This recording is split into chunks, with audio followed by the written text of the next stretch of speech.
A morte é a curva na estrada. Morrer é apenas não ser visto. Fernando Pessoa.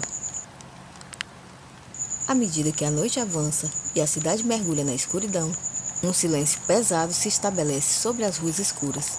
No cemitério da cidade, a estátua do Anjo Negro permanece imponente em seu pedestal de pedra. Uma presença sinistra, amplificada pela luz da lua cheia. Seu rosto de pedra, esculpido em expressão de frieza imperturbável, observa silenciosamente o mundo ao seu redor, como se aguardasse pacientemente o momento certo de agir. Apenas o farfalhar suave das folhas ao vento e o ocasional rangido de uma porta ao longe quebram a quietude noturna. Os moradores em suas casas estão adormecidos, alheios ao que se passa do lado de fora. De repente, uma névoa escura começa a se formar ao redor da estátua, como tentáculos sinistros, distorcendo sua forma e obscurecendo suas características angelicais, envolvendo-a em um abraço sombrio que parece emanar do próprio solo do cemitério. Uma energia sinistra parece preencher o ar. Então, lentamente, como se despertasse de um sono profundo, a estátua começa a se mover. Primeiro, seus dedos de pedra se contorcem e se esticam, como se estivessem se libertando de um aprisionamento milenar. Em seguida, seus pés de pedra se desprendem do pedestal, tocando o chão com um baque surdo. Seu movimento é lento e deliberado, como se estivesse se acostumando com sua nova forma de existência. Finalmente, sua silhueta imponente, projetada contra as lápides sombrias, dá o primeiro passo, que ressoa como um trovão distante, ecoando pelas vielas desertas.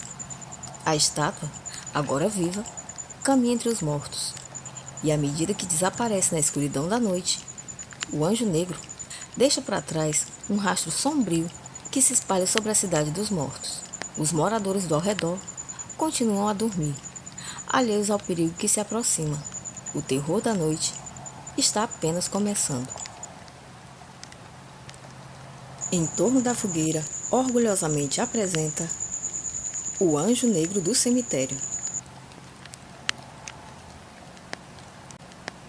Era dia de finados, e à medida que os visitantes se aproximavam do portão enferrujado do cemitério, uma sensação de opressão e melancolia impregnava tudo em volta, como se o próprio ar estivesse contaminado com a tristeza daquele ambiente. Tudo era decadência e abandono. As lápides quebradas e inclinadas mostravam inscrições desgastadas pelo tempo e pelas intempéries. Por toda parte se viam túmulos abandonados e mausoléus em ruínas. A única imagem a resistir às intempéries do tempo estava bem no centro da cidade dos mortos. Era a imponente estátua do Anjo Negro, que deveria estar ali, talvez desde a inauguração daquele lugar. Apesar disso, havia uma sensação de respeito e reverência no ar, à medida em que os visitantes paravam diante das lápides e prestavam homenagens aos seus mortos. Entretanto, diante dos túmulos e as suas rachaduras, perceberam o inacreditável. Pelas frestas das pedras desgastadas, vislumbrava-se apenas o vazio das covas, sem nenhum sinal de caixões ou restos mortais. A brutal constatação desse fato gerou perplexidade e perturbação entre as pessoas, que olhavam umas para as outras com expressões de confusão e espanto. Em volta, um silêncio sepulcral guardava tudo como um grande segredo. Alguns ficaram furiosos, outros apreensivos. Apesar das tentativas das autoridades em acalmar os ânimos, as respostas permaneciam ausentes. Ninguém conseguia explicar o vazio nos túmulos e nem para onde os corpos poderiam ter ido. Diante da falta de resposta, várias teorias começaram a circular entre os visitantes do cemitério. Talvez tivesse sido vandalismo, atividade paranormal, experiências científicas ou rituais obscuros. Por fim, sem chegar a nenhuma conclusão específica, as pessoas ficaram decididas a desvendar o mistério dos túmulos vazios, fazer uma investigação particular no cemitério. Munidos de lanternas, câmeras e determinação, eles pretendiam surpreender o suposto ladrão ou qualquer atividade suspeita que pudesse estar ocorrendo, oculta pela escuridão e abandono daquele lugar. Ficou decidido que naquela mesma noite voltariam para pôr o combinado em prática. Por esse motivo é que agora estavam ali, outra vez diante do portão do cemitério, com os corações acelerados e os nervos à flor da pele. O silêncio da noite era interrompido apenas pelo sussurro do vento e pelo som de suas próprias respirações, quando adentraram os corredores sombrios do lado dos mortos. A inusitada procissão, silente e amedrontada, ainda vacilava sobre continuar naquela busca. Mas desde que começaram a descobrir os desaparecimentos, sabiam que algo assim tão sombrio como o que estava acontecendo exigiria uma incursão insólita como aquela, indispensável para descobrir o ladrão de corpos. Essa urgência os impeliu a continuar aquela jornada e começaram a avançar com cautela pelo terreno irregular do cemitério. Seus passos ecoavam entre as sepulturas negligenciadas e contra o silêncio da noite. Um sentimento de opressão pesava sobre eles. Seus corações pulsavam com violência, como se adivinhassem ou intuíssem que estavam sendo observados por olhos invisíveis na escuridão. Cada sombra parecia se contorcer e se agitar ao seu redor, como se o próprio cemitério estivesse vivo e respirando. Conforme seguiam, a escuridão se tornava cada vez mais profunda e opressiva. Uma névoa espessa e gelada começou a serpentear entre as sepulturas. Cada passo era calculado, cada suspiro medido. Nas margens da estreita viela por onde seguiam, lápides partidas e túmulos quebrados se erguiam como espectros sombrios. Suas formas se distorciam em sombras no solo encharcado de musgo. Seus corações batiam cada vez mais forte. Eles mantinham suas armas prontas e suas mentes focadas no desafio que tinham pela frente, seguindo os indícios que podiam levar à resolução do mistério. Cada sombra, cada movimento era examinado com cuidado, enquanto eles se aproximavam cada vez mais do que esperavam ser a chave para desvendar o enigma. E não demorou muito para que surgisse o primeiro imprevisto. No centro do cemitério, a estátua do Anjo Negro não estava no lugar de costume. No lugar de sua imponente figura, estava um grande vazio, sobre a base na qual ela deveria estar plantada, iluminada pela luz da lua. Ao observarem isso, os visitantes entenderam que não estavam sozinhos ali. Havia uma presença a mais. Eles chegavam a sentir, agora com mais força, que alguém os observava e seguia seus movimentos. De repente, uma energia malévola começou a encher o ar. Este mesmo ar, impregnado com o cheiro de decomposição e mofo, um lembrete constante da mortalidade que aguarda a todos, mas que se adianta aos que ousam desafiar os limites entre a vida e a morte. De repente, um som sinistro ecoou pelo cemitério, uma mistura de riso sombrio e murmúrios distorcidos. As sombras pelos arredores pareciam se contorcer cada vez mais agitadas, e esse ruído estranho fez com que o grupo se detivesse abruptamente. Todos olharam ao redor, os olhos arregalados de expectativa e medo. Seria o suposto ladrão em ação ou apenas o eco de um animal noturno? Então, sem aviso, a estátua do Anjo Negro surgiu diante deles. Suas asas de pedra se estendendo em um movimento fluido e sua expressão gélida se transformando em um sorriso malévolo. Ela avançou em direção ao grupo com passos pesados, cada movimento cheio de uma força antiga e sombria. Nessa hora, um arrepio de horror percorreu a espinha de todas as pessoas do grupo e uma sensação de desespero tomou conta de seus corações. Entretanto, antes que o espanto e o horror os petrificasse, eles puderam reagir rapidamente, abrindo fogo contra a estátua animada. Porém, suas balas pareciam não ter efeito, ricocheteando sem causar nenhum dano perceptível. O Anjo Negro avançava implacavelmente, suas mãos de pedra se estendendo para agarrar seus oponentes. Não puderam correr. Toda e qualquer possibilidade de reação acabou junto com as balas. Eles sabiam que estavam enfrentando uma força além da compreensão humana, uma presença sobrenatural que desafiava todas as leis da natureza. E assim sendo, não havia nada mais que pudessem fazer. Foi quando então, de repente, algo ainda mais estranho aconteceu.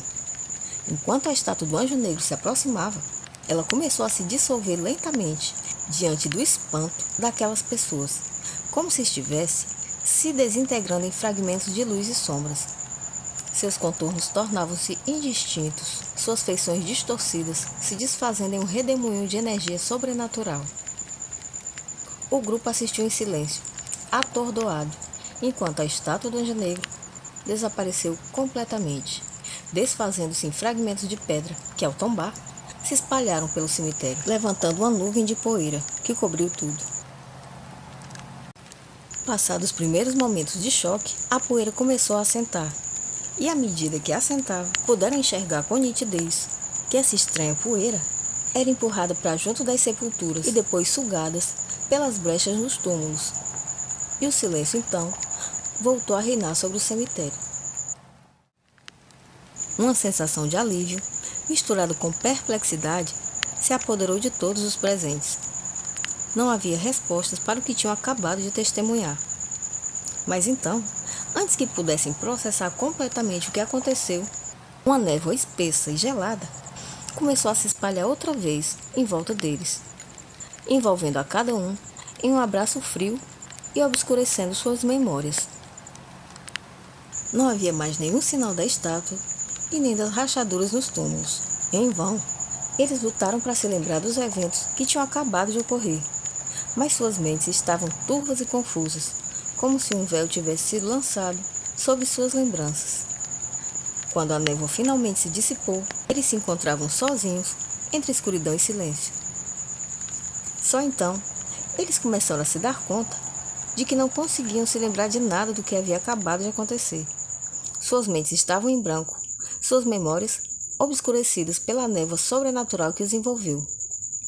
Enquanto faziam o caminho de volta para sair do cemitério, sem nem mesmo entender por que estavam ali, os ponteiros do relógio se afastavam da meia-noite. A estátua do Anjo Negro permanecia imóvel em seu pedestal de pedra, com as feições iluminadas pela pálida luz da lua, da mesma maneira que estava quando entraram. Com um suspiro de confusão, o grupo se afastava do cemitério, deixando para trás, para sempre perdidas, as lembranças de um encontro aterrorizante. Nunca mais voltariam a recordar daquilo. Enquanto seguiam para fora da cidade dos mortos, observavam a beleza da estátua e uma série de questões a respeito dela começou a animar uma conversa entre o grupo. Afinal, aquele anjo negro era como um guardião do cemitério e dos seus segredos. Ou talvez, disse um com um gracejo, fosse um veículo que os mortos ocupavam para passearem à noite, quiçá para serem vistos. E entre risos por essas hipóteses para eles absurdas, atravessaram os portões e deixaram aquele lugar, se perguntando se algum dia descobririam a verdade por trás do mistério do Anjo Negro, imune ao tempo e à decadência.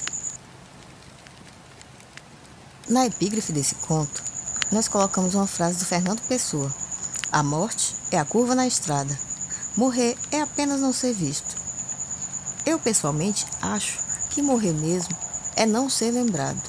Enquanto houver memória, haverá um cuidado, nem que seja com o lugar de último repouso dos entes queridos. E como a gente viu nessa história, o cemitério estava completamente largado às traças, em completo estado de abandono. Então o sumiço dos corpos está relacionado a esse completo esquecimento. E aí essa estátua de pedra entra como um símbolo de um despertar de uma consciência das pessoas, do quanto elas simplesmente deixaram para lá esses parentes, né? É quando elas se dão conta, com espanto, da própria negligência com relação a esses entes queridos. Então, a estátua do Anjo Negro é um tipo de personificação da culpa que eles sentem quando se deparam com aquele cenário de abandono e de ausência dos mortos. Mas, na verdade, é muito mais uma ausência deles, uma ausência afetiva no sentido de tratar aquele lugar e, portanto, no sentido de cuidados. Assim, às vezes é chato a gente explicar o final do conto, né, o que significa cada coisa, porque o ideal mesmo é deixar que as pessoas tenham a liberdade de interpretar como bem lhe aprouver. Mas é porque eu contei essa história para uma amiga e a pessoa disse assim: ué, mas o que é que adianta essa estátua criar vida se ela não ataca ninguém? No final das contas, ela não fez nada. Ela só apareceu, o povo depois desapareceu, virou pedra e caiu. Então é por isso, no caso, a função dessa estátua é personificar a culpa dessas pessoas pelo abandono aos seus entes queridos nesse lugar. Bom, gente, Por hoje é isso, missão cumprida, a história está contada. Eu espero que vocês gostem. Se você ainda não é inscrito, se inscreve, junta aqui com nós em torno da fogueira. No mais, muito obrigado pela companhia, um abraço grande para todo mundo e a gente se vê aí no próximo vídeo. Um beijo e até lá!